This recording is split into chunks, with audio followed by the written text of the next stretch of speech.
All right, so law of cosines is where we left off on Friday. Okay, remember all of these are your formulas for law of cosines. The top, if we're solving for an angle, we would use when it's side angle side, and the bottom when you're solving, the top when you're solving for a side, and it's side angle side, and the bottom when you're solving for an angle, and it's side side side.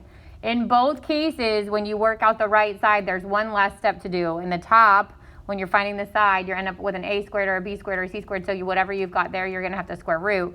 And on the bottom, you're going to end up with cosine a, b, or c, so the last step you're going to do is to inverse cosine those, okay? So again, it's important to make sure that you are in degrees here. If you ever saw a problem, like on a standardized test or anything in which the angle was in radians, obviously then you need to be in radians, so you just got to pay attention to stuff like that. As soon as you hit a trig function like sine, cosine, tangent, the mode that your calculator's in is important. All right, so we left off with example 3, which is giving you all three sides. What's important when you're doing all three sides?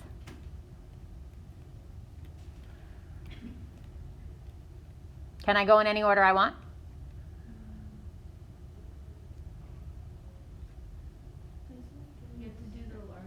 You got to do the largest angle first, which is going to be the one opposite the longest side, right? So which letter am I starting with? C. Good. This should be lowercase. It's literally just because when you hit the space bar and you start with a letter, it makes it. Thank you for catching that. The lowercase letters should represent sides. The uppercase should represent angles. So I'm going to say that cosine of C equals a squared plus b squared minus c squared over 2ab. And then I'm going to plug in the values I have.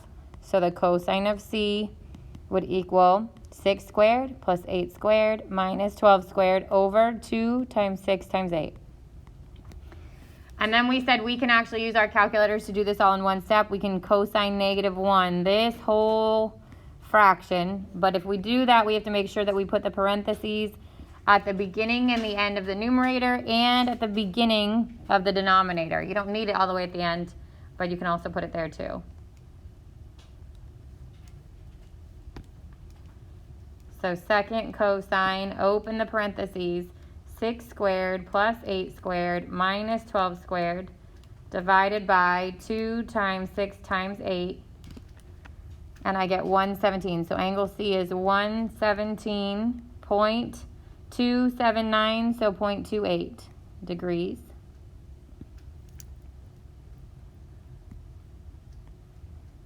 Then it doesn't matter which ones I do. I can do the cosine of A would equal, and this would be b squared plus c squared minus a squared over 2bc.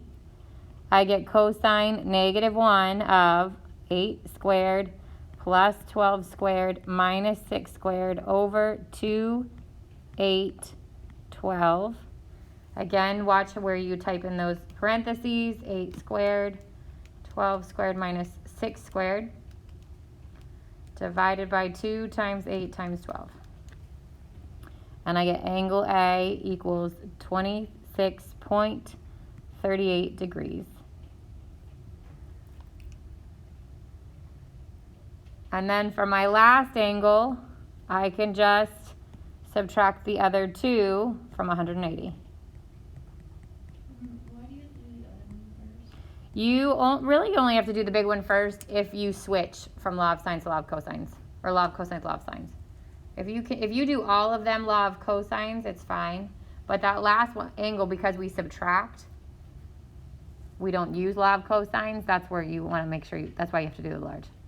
If we had done law of cosines for all three, it would have been fine. And if you want to do law of cosines for angle B, just to check it, like if I had extra time, you can check it to make sure you're right. That wouldn't be the worst idea. That's, again, only if you have extra time, though.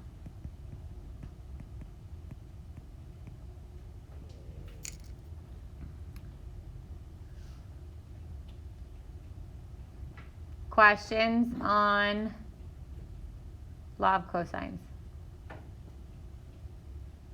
Pretty easy, right? The formula is more complicated, but your calculator does most of the work, and you get a reference sheet, so you'll see the formula staring at your face. Yes. And the parentheses, like that's a big deal. That's what people make mistakes on in this test, if you are the type of person that has practiced this obviously with me live in class, and then you go home and you do it in your homework, you should remember that step. You're going to have already done it so many times that you're going to remember you have to group it. If you're one of those people that like I'm staring at a black screen because they're taking a nap right now and have their alarm set for 8:40 to go to the next class, and then they, cheat their way through homework, they're the ones that are going to forget to put those parentheses in, and then you get an error and you're stuck. Yeah. All right, now we're back to what kind of information is given. That time the A is supposed to be capitalized. Close. Side angle side. So if you have one of each letter, then it's going to be the included angle. Because if you think about it, right, this would be A, B, C, B is 16, C is 12, and 80 is in between them. So if you have one of each letter, two sides and an angle, one of each letter, then it's going to be side angle side. Does that make sense? Which one it is depends on what letters we do. Yeah. So I have to find, before I can do any other angle, I have to find that last side. So I'm going to use the other formulas. So I'm missing A. So I'm going to do A squared equals B squared plus C squared minus 2BC cosine A. So A is going to equal the square root of 16 squared plus 12 squared minus 2 times B times C times the cosine of 80. And then again, our calculators can do all of that for us. And there's no order of operations catch there. You could literally type it in the way that it is. So square root 16 squared plus 12 squared minus 2 times 16 times 12 times the cosine of 80. 18.26, and it would be meters because it's a side length.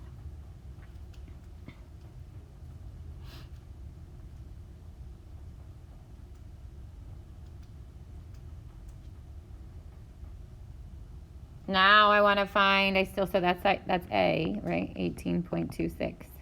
I still need angle B and angle C. So I can find angle B by doing cosine of B equals A squared plus C squared minus B squared over 2AC.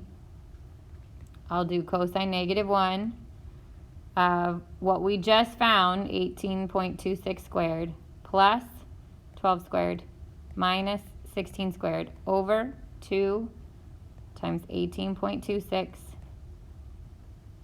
times 12. So there's no avoiding that rounded number this time. You're always going to have to do it, so don't stress about it. Make sure you put in those parentheses, 18.26 squared plus 12 squared minus 16 squared, close those parentheses, divided by, open the parentheses again, 12 times 18.26 times 12.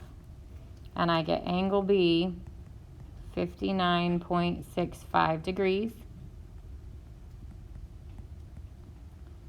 So then that last angle would be 180 minus 80 minus 59.65.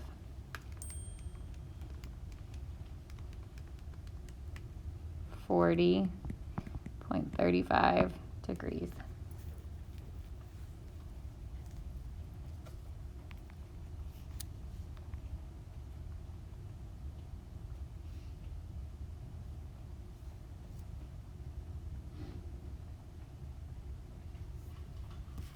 Questions on that one?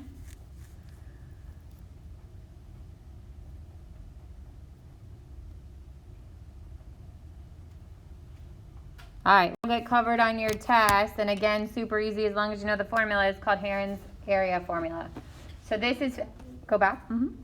Okay, so this is when you have all three side lengths. So if I'm given all three side lengths, and this is not a right triangle, because otherwise you could just do 1/2 base times height, right? So this is not a right triangle. We have all three side lengths, and we use this formula, which actually has a name. The other one that we used in the last last section doesn't have a name. This one does. It's called Heron's. So we find S first by adding the three sides and dividing by 2. So it's not the average because we divide by 2. Be careful there because people do that wrong. Once you get S, and you won't round S, It will eventually terminate, but it could be 3 decimal places. You got to keep all 3. And then you just plug it in. Square root of s times s minus a times s minus b times s minus c. And then again, let the calculator do the work for you. The hardest part of this is typing all of that into the calculator. Not hardest. Tedious. Most tedious part of it. Is Chris wiser? Yeah. Would have also worked for example 3? Well, but this is finding the area, not solving it. If you had the information from example 3, you could find the area of it using this. Oh, okay. All right, so it'll say find the area of the triangle, round to the nearest hundredth. So there's going to be 2 ways you know to use Heron's. One is it will literally say, use Heron's formula to find the area. The other is you will be given all 3 side lengths. If you remember back to 8.1, we used the other formula when we were given 2 sides and the included angle. So if we're given side angle side, we use the 1/2 AB sine of C. If we're given all 3 side lengths, we're going to use this.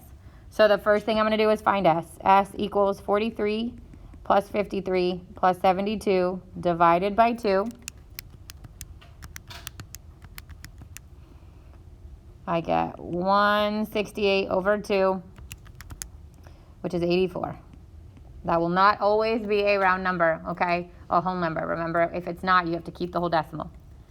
So then I get the square root of 84 times 84 minus 43 times 84 minus 53 times 84 minus 72.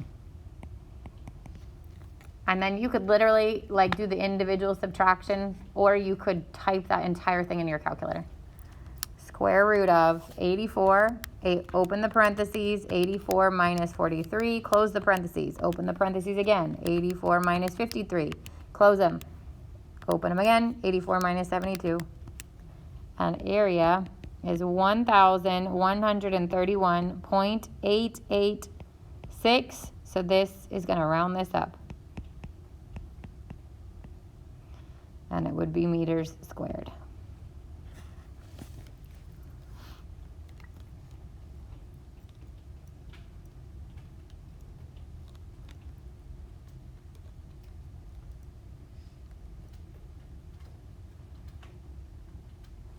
Easy stuff, right?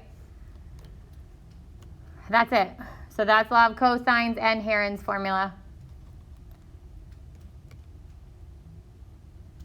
I'll say it each day this week, but only see you 3 times. Your test a week from today. 7, it's going to be called 7-1, but remember it's really like just 7-2 because 7-2 is the verifying. Where you've got something on the left and the right, you got to get it to equal the left and the right, and that will be like judged based on your work.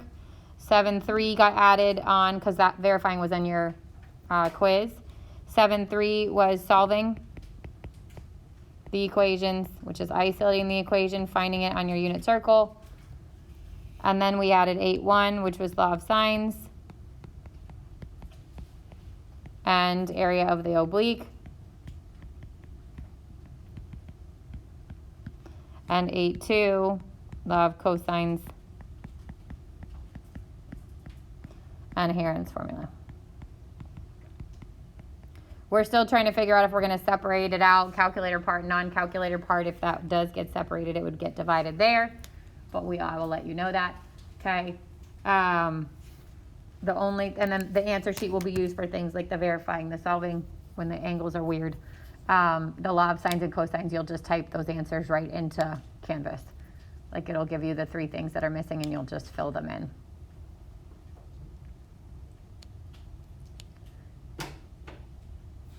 All right, you've